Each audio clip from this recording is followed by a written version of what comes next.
입시학원 원장님들이 관리형 스터디 카페 창업에 관심을 가지는 그 이유를 3가지 핵심 포인트로 나누어 설명드리겠습니다.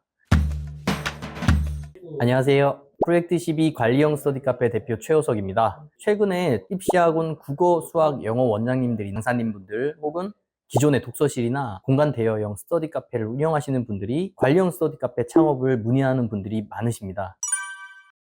먼저 안정적인 수익 모델을 들 수 있습니다. 지출 구조가 학원과 다르기는 합니다. 학원의 지출에서 가장 많은 부분을 차지하는 것은 강사님들의 인건비입니다. 관리형 스터디 카페의 인건비 지출은 최소화되어 있고 최적화되어 있기 때문에 안정적인 측면이 있습니다. 그리고 매출 대비 영업이익률이 상당히 높은 측면이 있기도 합니다. 이러한 수입, 지출 구조가 가장 큰 메리트인 것은 맞습니다. 입시학원 원장님들은 학생들의 학습을 돕는 일을 하면서 안정적이고 지속적인 수익을 창출하는 방법을 항상 고민합니다. 초, 중등을 대상으로 하는 학원의 경우에는 니즈가 과목에 대한 갈증이 있습니다. 관리형 스터디 카페는 전체적인 학습 관리를 통하여 높은 석차를 받아 목표를 이루는 것을 목표로 하고요. 학원은 그 과목의 성적 향상에 집중을 하게 됩니다. 해당 학원 과목의 점수가 높더라도 다른 과목의 점수가 낮을 확률이 높아지게 되죠. 교육 서비스업, 학원업을 하시는 분들은 성향이나 마인드 자체가 상당히 진취적이시고요. 내 제자들의 성공을 간절히 바라는 분들이십니다. 이러한 점에서 제자들의 목표 달성을 위해서 학원과 관리형 스터디 카페를 경험하려고 하시는 분들이 상당히 많으십니다. 상대적으로 학원에 비해 인풋이 많이 들어가지 않고도 오토로 운영이 가능하기 때문이기도 합니다. 그리고 잘 가르친 제자들을 연속성 있게 고등부로 옮겨가고 싶은 마음도 상당히 크시죠. 예를 들면 중3 학생들은 중학교를 졸업하면서 다른 학원으로 옮겨가게 됩니다. 고등부가 있는 학원인데요. 그런데 그렇게 하지 않고 관리형 스터디 카페에서 관리를 하면서 3년을 더 함께 할 수 있다는 점에서 매력이 있습니다. 30여 개의 스터디 센터, 독서실을 창업하면서 5명 정도의 학원 겸업 혹은 학원 강사 출신의 실장님들을 배웠는데요. 다른 매장들보다 상당히 높은 매출을 기록하셨습니다. 그리고 일을 즐기시는 게 보이셨어요. 여러 가지 요인들이 매출을 높게 만들고 있었습니다. 고등부 입시학원 쪽을 보면 위의 내용과 비슷한 부분들이 많지만 약간의 차이점은 있습니다. 먼저 운영하시는 학원의 과목을 가르친 노하우를 통해서 그 과목만큼은 책임지고 점수를 올려줄 수 있다는 자신감이 있으셨고요. 대부분의 최종 목표는 대학교에 진학하는 것이기 때문에 상당한 메리트로 작용을 하긴 합니다. 스터디 카페는 학원이 아니기 때문에 수업 자체를 진행하지 못합니다. 하지만 자기주도 학습을 하는 중에 질의응답이라던가 학습에 도움을 줄 수 있는 부분이 상당수 있고요. 그래서 학원의 재원생들이 스터디 카페와 함께 병행하는 경우가 대부분이었습니다. 부모님들의 니즈를 보았을 때 자기주도 학습을 통해서 학습 시간과 집중력을 확보하길 바라시기 때문에 그렇고요. 관리형 스터디 카페와 단과 학원 한두 개를 병행하는 경우가 가장 많았습니다. 이러한 점에서 학원에서 수업을 하는 주 2회, 3회 정도의 90분에서 120분의 시간을 제외한 나머지 모든 시간에 학원의 과제 관리와 전체적인 과목의 학습 관리를 통해 대입까지 책임을 져줄 수 있다는 것이 가장 큰 메리트로 느껴집니다. 모든 학부모님들과 학생, 원장님들의 니즈가 충족이 되는 것이 학원과 관리형 스터디 카페의 병행이기 때문입니다. 이러한 점에서 학원 원장님이나 강사님들이 관리형 스터디 카페 창업을 고려하는 경우가 많이 있습니다. 의욕적인 분들이 너무 많으셔서 저도 힘을 많이 얻고 또 해당 과목의 학습 노하우에 대해서 많이 배우고 있습니다.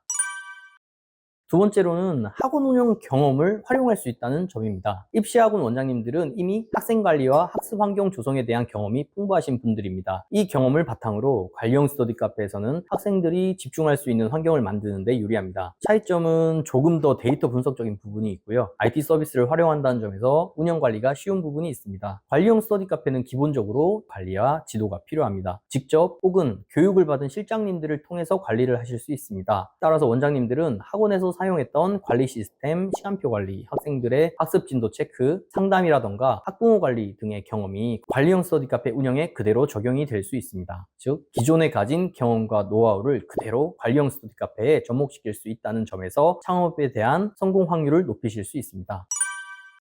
세 번째로는 다양한 부가수익 창출 가능성인데요. 관리형 스터디 카페는 단순히 공간을 대여하는 것 이상의 기회를 제공합니다. 예를 들어 관리형 스터디 카페 내의 공간에서 설명회나 통합 워크숍을 개최할 수도 있고요. 학생들에게 시험 준비 강의나 특강을 제공하거나 입시 관련 학부모 상담을 할 수도 있습니다. 월 1회 제공되는 모의고사 또한 도움이 많이 되고요. 그리고 학년을 낮춰가면서 다양한 컨텐츠를 제공하고 있기 때문에 이러한 점에서 다양한 수익을 창출할 수가 있습니다. 또한 카페 메뉴나 문구류, 학습 관련 제품들을 판매하는 방식으로도 부가수익을 창출할 수 있습니다. 도소매 사업자를 추가하여 학생들이 공부하면서 필요한 다양한 음료, 간식, 학습 교구 등을 제공하면서 수익을 창출할 수 있습니다. 따라서 관리형 스터디 카페는 단순한 학습 공간 그 이상으로도 복합적인 사업 모델을 구축할 수 있는 기회를 제공합니다. 그리고 창업 리스크의 감소라는 부분도 무시할 수가 없습니다. 입시 학원 운영이 잘 되더라도 외부 환경에 따라 일정한 수익을 보장하기 어려운 경우가 많습니다. 하지만 관리형 스터디 카페는 최근에 수요가 증가하고 있고 학부모와 학생들의 관심을 한몸에 받고 있는 장소라는 점에서 리스크를 줄일 수 있습니다. 또한 관리형 스터디 카페는 운영 방식에 따라 탄력적인 가격 정책이 가능하고 운영 시간을 유연하게 조정할 수 있어 창업 후에도 지속적으로 조정하고 발전시킬 수 있는 여지가 큽니다. 즉 사회적 트렌드에 부합하는 사업이기 때문에 많은 학생들이 독립적인 학습 공간을 찾고 있으며 기존 학원에서 제공하지 못하는 개인 공간과 학습에 적합한 시간 관리를 중요시합니다. 이런 사회적 트렌드를 반영한 관리형 스터디 카페는 그 자체로 사회적 요구를 충족시키는 사업 모델입니다. 이를 사업 기회로 활용하시는 원장님들이 늘어나고 있는 것이죠.